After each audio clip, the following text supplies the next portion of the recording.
शाम को 4 बजे से लेकर 7 बजे के बीच में शंकर और पार्वती के भ्रमण का समय रहता है। मेरे देवाधिदेव महादेव और माता पार्वती के भ्रमण का समय, भगवान शंकर पार्वती घूमने को निकल गए। इसलिए हमारा सनातन धर्म कहता है शाम के समय पर माताओं को झाड़ू नहीं लगाना चाहिए, शाम के समय पर माताओं को चूड़ी बिछिया नहीं बदलना चाहिए, शाम के समय पर माताओं को मांग में सिंदूरा नहीं भरना चाहिए, शाम के समय पर माताओं को बाल नहीं बांधना चाहिए, शाम के समय पर माताओं को चौखट पर नहीं बैठना चाहिए। उसका कारण क्या है?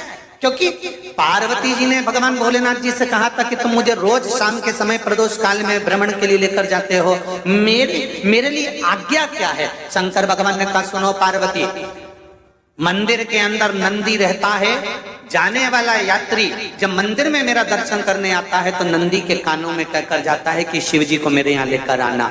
मैं नंदी के अनुसार उनके घर जाता हूँ, मेरा काम है उनका कल्याण करना और तेरा काम है उनके घर की नारी को अखंड सौभाग्यवती का वर प्रदान करना, ये तेरा काम।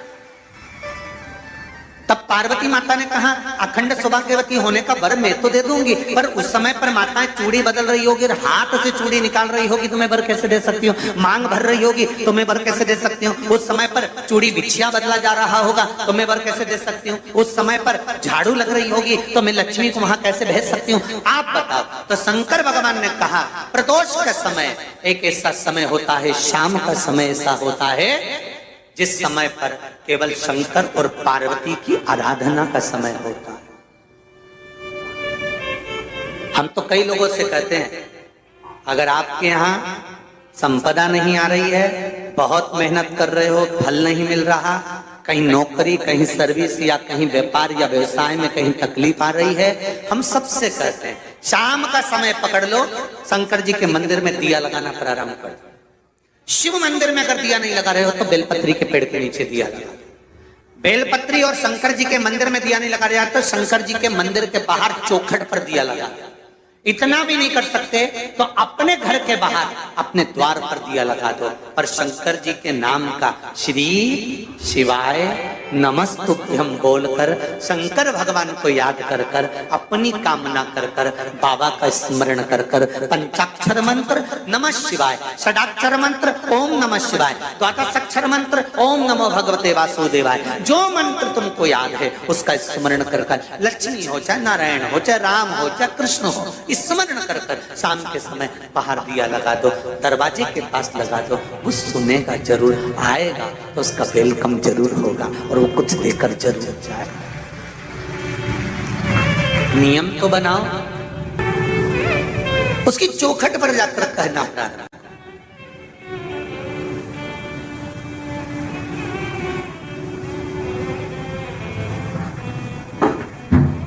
बृहस्पति महाराज ने कहा कि शाम का समय जो प्रदोष का समय होता है उस समय पर इंद्रदेव तुम शंकर जी की आराधना करो। शिव आराधना से शंकर जी जो मार्ग प्रशस्त करेंगे, शिव आराधना से जो शंकर जी कहेंगे वो तुम करना, ठीक है? आराधना करी बाबा भोलेनाथ जी।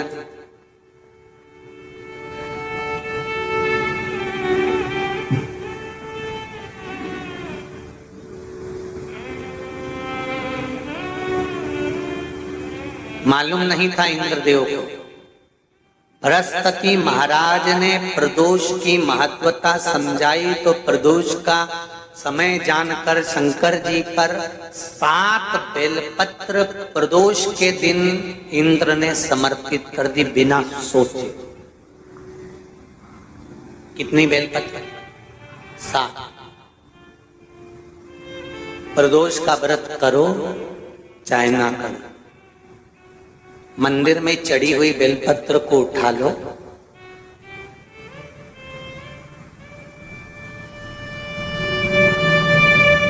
बेलपत्र का ब्रह्म कमल बना लो,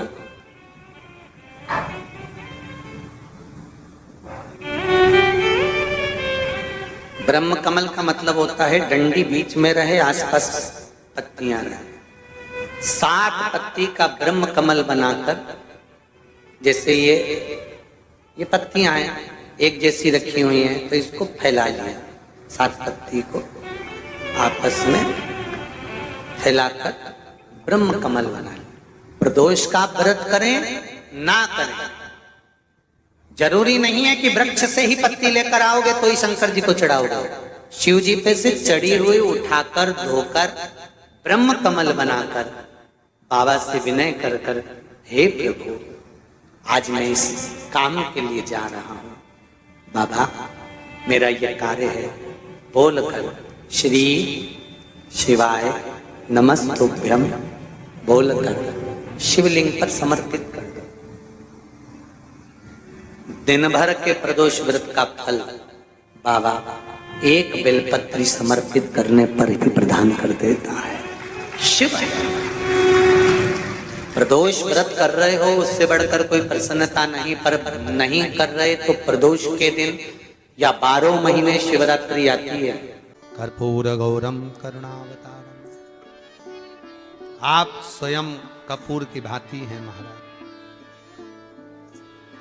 कपूर जानते हो? अरे बोलो तो चमके। आरती में कब जलाया जाता है? जब आरती पूरी हो जाती है। कपूर क्यों जलाया जाता है? बोलते जाओ। कपूर जलाना क्यों जरूरी है? आरती में, यज्ञ में, अनुष्ठान में कपूर की क्या महत्व है? कौन है ये कपूर? कपूर शंकर भगवान को कहा कर्पूर गौरम करुणावतार। आप कपूर की तरह श्वेत है, पर कपूर की तरह आप हैं, क्योंकि कपूर है क्या? जब भगवान राम और कृष्ण ने यज्ञ किया, देवताओं ने आवृत्त यज्ञ किया। भगवान विष्णु जिस यज्ञ को करे, भगवान राम ने जो अश्वमेध यज्ञ किया, देवताओं ने जो यज्ञ किया, आनंदमय भगवान विष्णु जिस यज्ञ को करे, यह अश्वमेध यज्ञ केवल राम ने नहीं, इससे पहले नारायण कर चुके भगवान विष्णु लक्ष्मी के साथ। अश्वमेध यज्ञ का अश्व राम जी के समय पर तो लवकुश ने पकड़ा था, पर विष्णु भगवान के समय पर वो यज्ञ का घोड़ा सब दूर घूमता रहा। वो अश्व जो आया वापिस, तो भगवान विष्णु से उस अश्व ने निवेदन करा कि अब मुझे करना क्या, मैं सब दूर से आ चुका, या मैं पृथ्वी पर ऐसे ही भ्रमण करता रहूंगा, जगत में ऐसे ही घूमता रहूंगा। तब भगवान विष्णु ने भगवान शंकर से निवेदन करा कि इस अश्व का क्या करें। शंकर भगवान ने 33 कोटि देवताओं को विराजमान किया। शंकर अपने अंदर 33 कोटि देवताओं को बिठाकर, तब भगवान शंकर ने हाथ में गंगा का जल लेकर उस अश्व पर छोड़ा, तो उसको कपूर बना दिया। कपूर बनाकर उसको यज्ञ में समर्पित कर दिया। भगवान विष्णु से कहा, सुनो विष्णु, यज्ञ की पूर्ण आहुति पर ये कपूर के रूप में ये अश्वमेध यज्ञ के अश्व को दान दिया गया।